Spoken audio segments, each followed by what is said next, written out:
Sign ভাই, তুমি তো শেরপুর জেলার পাগল সমিতির সহসভাপতি না সভাপতি? সভাপতি না? তাহলে হ্যাঁ হ্যাঁ, ওটাই তাহলে তুমি অহংকার সব পাগলের কি হিস্টোরিটা কত আমরা শুনি।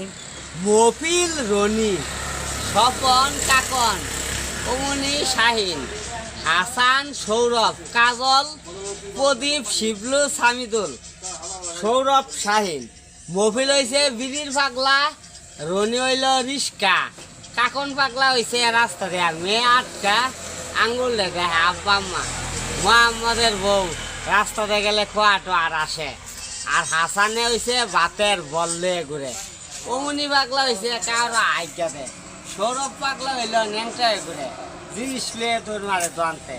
আর কাজল পাগলা হইল দোয়ানে দোয়ানে টাকা পান খায়, জিনিস খাওয়া বাড়তে ঘুরে, দোয়ানের পানি আনে, দোয়ানিরা সাপ ধরে। সামিদুল পাগলা রাস্তাতে গেলে রিস্কা টিউব আর আসে, দোয়ানে দোয়ানে জিজ্ঞাসা। আর দুইটা সাইন পাগলা আমি টেকা আর পুকুরের মাছ খালুই আর বসি। এক পাগলেরই এক জাতি পেশা।